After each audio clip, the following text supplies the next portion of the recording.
BJP దీన్ని అనుకూలంగా మలుచుకునేటువంటి దానికి అవకాశం కూడా ఉంటుంది అనుకుంటున్నాను. రైట్, కాంగ్రెస్ కక్ష సాధింపు మళ్ళీ వస్తాం మీ దగ్గరికి. ఒకసారి శివపార్వతి గారి దగ్గరికి వెళ్దాం. శివపార్వతి గారు, కూటమి నేతలు ఘాటు మాటలు దీని మీద, జనసేన మాత్రం చాలా సైలెంట్గా ఉంది.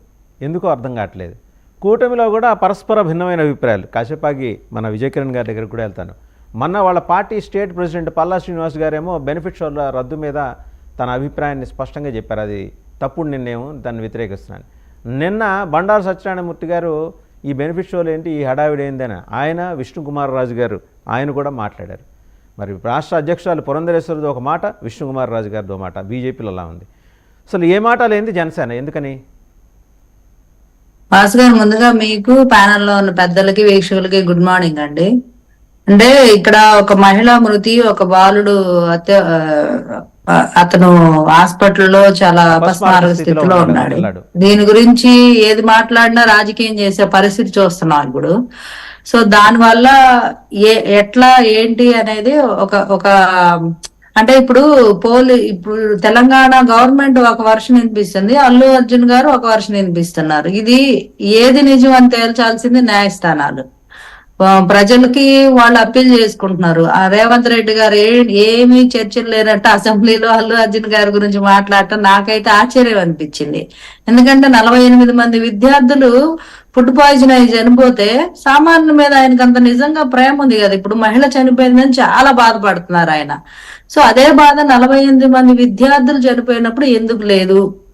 అలాగే ఎంతో మంది రైతులు ఆత్మహత్యలు చేసుకొని చనిపోతున్నారు తెలంగాణలో, వాళ్ళ మీద ఎందుకు లేదు? వాళ్ళ సొంత తమ్ముళ్లే ఒక అతన్ని బెదిరించి ఒక అతను సూసైడ్ నోట్ పెట్టాడు.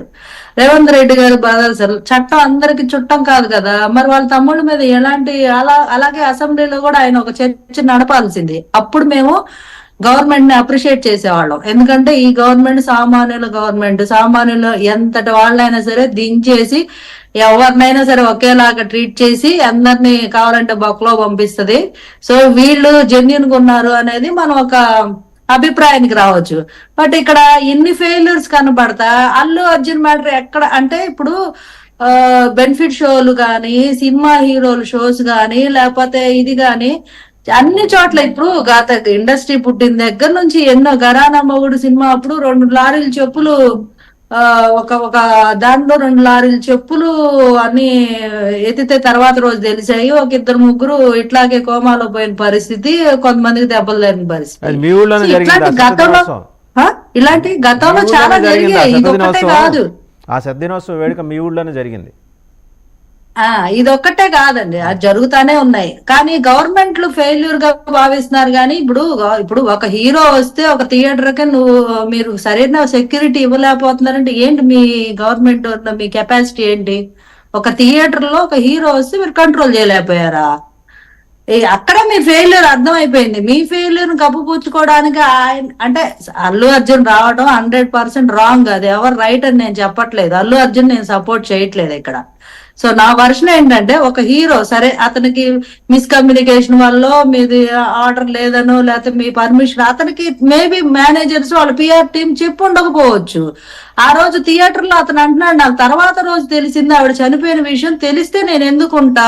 ఎందుకంటే అతను మెంటాలిటీ ప్రకారం చూసుకున్న అల్లు అర్జున్ గారు ఇంతకు ముందు ఎవరికైనా అభిమానులు బాగాలేదంటే పరుగున వచ్చేవాళ్ళు. అతను ఎక్కడికి వెళ్ళినా, ఇప్పుడు జనసేన తరఫున కూడా చాలా మంది నీళ్లు లేవంటే ఎన్నో బోర్లు వేయించాడు ఆయన శ్రీకాకుళం జిల్లాలో. ఎందుకంటే సామాన్యులు ఏదైనా ఇబ్బంది ఉంది అంటే అతను వెంటనే స్పందిస్తారు. అలాంటి మనస్తత్వమే. ఒక మహిళ చనిపోయిందన్నా కూడా ఆయన థియేటర్ లో ఉన్నారంటే నేనైతే నమ్మట్లా, 100% నేను నమ్మను. అతనికి మేబీ ఇన్ఫర్మేషన్ ఇచ్చి ఉండకపోవచ్చు, అక్కడైతే ఖచ్చితంగా అక్కడ ఏదో గ్యాప్ ఉంది. అది ఏంటి, అతనేమో నాకు తెలీదు, నాకు తర్వాత రోజు తెలిసాక నేను వీడియో రిలీజ్ చేశా, నేను నా టీంను పంపించాను. అతను ఆ చనిపోయిన రేవతి భర్త కూడా చెబుతున్నాడు, నాకు వెంటనే వచ్చారండి వాళ్ళు, అల్లు అర్జున్ టీం నాకు 10 లక్షలు చెక్ ఇచ్చింది, ఇంకా డబ్బులు ఇస్తా ఉన్నారు, హాస్పిటల్ తో మాట్లాడుతున్నారు, మేనేజర్ డైలీ వస్తున్నాడు, వాళ్ళ టీం మా దగ్గరే ఉంటుంది, మీకేం కావాలన్నా మేము చూసుకుంటా అంటున్నారు, ఇప్పుడు నేను కేసు విత్డ్రా చేసుకుంటా, ఆయన అరెస్ట్ చేయడం కరెక్ట్ కాదని మృతురాలి భర్త చెప్తున్నాడు.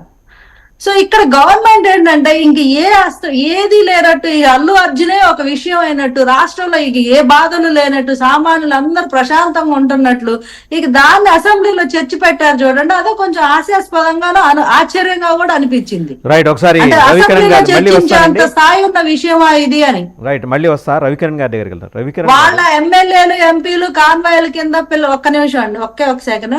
వాళ్ళ ఎమ్మెల్యేలు ఎంపీలు వెళ్తుంటే కాన్వాయ్ల కింద కూడా బాలికలు మృతి చెందిన న్యూస్ చదివాము. వాటి మీద కూడా ఆయన ఇంతే స్థాయిలో రెస్పాండ్ అయినట్టయితే నేను సెల్యూట్ చేసేదాన్ని రేవంత్ రెడ్డి గారికి. రైట్, రవికిరణ్ గారు, సో పొలిటికల్ టర్న్ తీసుకుందండి ఈ మొత్తం ఎపిసోడ్. పొలిటికల్ టర్న్ తీసుకుంది. ఈరోజు 10 జనపద్ ఇంటర్వెన్షన్ దాకా వెళ్ళింది. కారణం ఏంటంటే అల్లు అర్జున్ని మీరు భుజాన వేసుకుని వెళ్ళిపోవటం కాంగ్రెస్కి ఏమాత్రం నచ్చలా. So Congress has to take a stand. అందుకని అక్బరుద్దీన్ ఓవైసీ భుజం మించి అసెంబ్లీలో తుపాకీ పేల్చింది. ఆయన చేత మాట్లాడి తెలుగు సినిమాలు ఎన్నడూ చూడని, తెలుగు సినిమాల గురించి ఎన్నడూ వ్యాఖ్యానించిన అక్బరుద్దీన్ ఓవైసీ అనర్గళంగా